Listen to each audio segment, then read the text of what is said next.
Bienvenue sur cette présentation Egilia Learning qui va vous montrer comment configurer OSPF pour les réseaux point à point. Je vous souhaite une excellente lecture. Nous allons voir dans cette vidéo comment configurer un réseau avec le protocole OSPF sur un réseau de type point à point. Nous avons donc deux routeurs qui ont chacun deux réseaux, le réseau 192.168.10.0, 11.0 et pour notre routeur de 12.0, 13.0. À chaque fois avec le masque par défaut en /24, c'est-à-dire 255, 255, 255.0. Entre ces deux routeurs, nous retrouvons un réseau donc de type point à point en /30, c'est-à-dire 255, 255, 255, 252.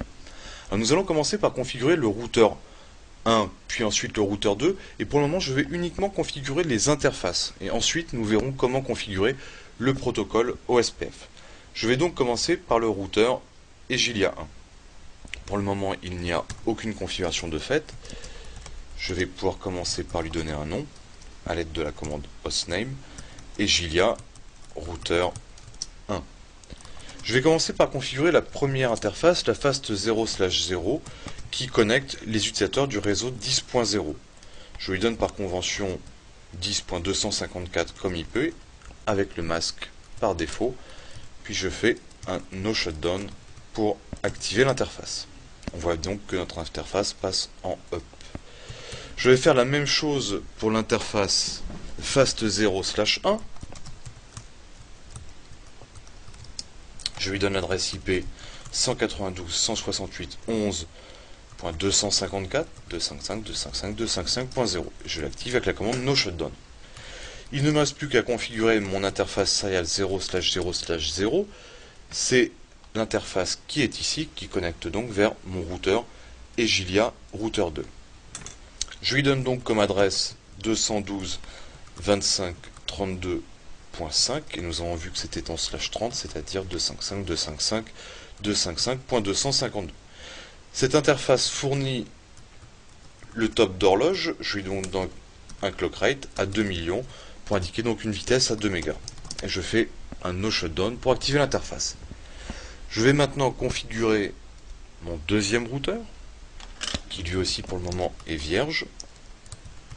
Je vais donc lui donner un nom, Egilia routeur 2, puis je vais, comme indiqué avant, configurer mes interfaces. La fast 0/0, qui connecte mes utilisateurs du réseau 12. Je donne donc comme IP 12.254, et je fais un no shutdown. Je vais sur l'interface fast 0/1 qui connecte mes utilisateurs 13, donc du réseau 13.0, donc 255, 255, 255.0. Je fais un no shutdown. Je vais sur mon interface serial 0/0/0 qui me connecte à mon routeur Egilia routeur 1 et je lui donne comme IP 212.25.32.6 avec un masque en /30, c'est-à-dire 255, 255, 255, 252. Et je l'active avec la commande no shutdown. Nous allons vérifier la connectivité à l'aide de la commande ping. Je vais tenter de pinguer mon routeur Egilia routeur 1 qui a donc comme IP 212.25.32.5. Voilà, l'interface vient de passer up. On devra avoir nos succès à nos pings. Voilà donc les points d'exclamation qui indiquent que nos deux routeurs arrivent bien à communiquer entre eux. Je vais donc maintenant pouvoir configurer le protocole OSPF. Je retourne donc en mode de configuration globale. Je suis sur le routeur Egilia routeur 2. Nous voyons que notre routeur Egilia routeur 2 a directement connecté trois réseaux. Le réseau 12.0, 13.0 et notre réseau 212.25.32.4. Donc nous avons vu que pour activer OSPF, il faut faire routeur OSPF 1 étant le numéro de processus, et à l'aide de la commande network, indiquer quels sont les réseaux directement connectés. Donc nous avons le réseau 12.0, nous avons vu qu'il était en /24, donc le masque inversé est 000.255, et nous sommes dans l'ère 0, puisque nous sommes toujours en single area. Nous avons aussi le réseau 13.0, puis nous avons le réseau 212.25.32.4 Et cette fois-ci, le masque inversé de 255, 255, 255, 252, il s'agit de 0, 0, 0, 3. Tout simplement, 252 plus 3 nous donne 255. C'est comme ça que l'on peut rapidement retrouver des masques inversés. Et nous sommes toujours dans l'ère 0. Je vais enregistrer les modifications à l'aide d'un copy run start. Puis je vais pouvoir configurer mon routeur 1.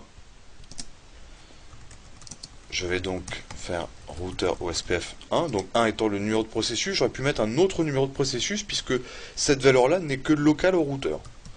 Et j'indique les réseaux directement connectés à mon routeur 1, à savoir le réseau 10.0, avec le masque inversé, toujours dans l'ère 0, le réseau 11.0, et finalement le réseau 212.25.32.4, avec comme masque inversé 0003 dans l'ère 0.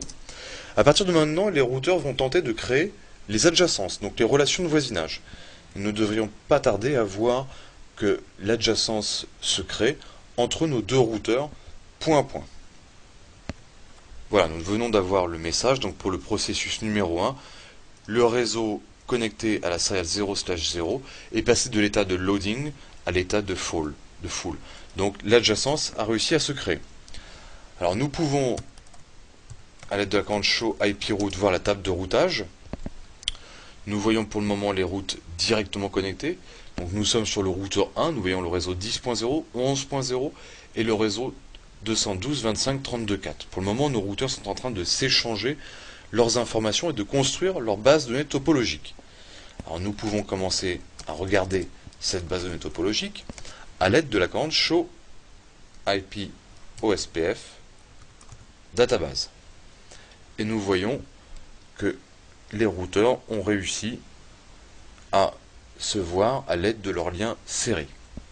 Sur le routeur 1, nous pouvons aussi faire un show IP OSPF neighbor et nous voyons le routeur Egilia routeur 2 qui a donc comme IP 32.6 et l'état est bien en full.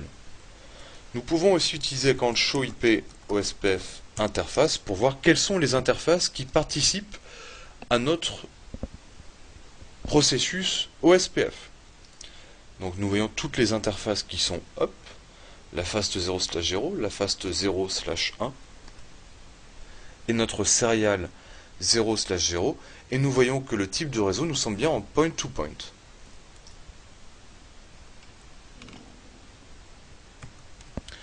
Je retape la commande show IP route et voilà, nos routeurs se sont échangés leurs informations via OSPF et sur le routeur Egilia routeur 1 nous avons bien atteint la convergence puisque nous voyons tous les réseaux 10, 11, le 12 et le 13 appris par le protocole OSPF et toujours notre réseau point à point connecté entre les deux routeurs.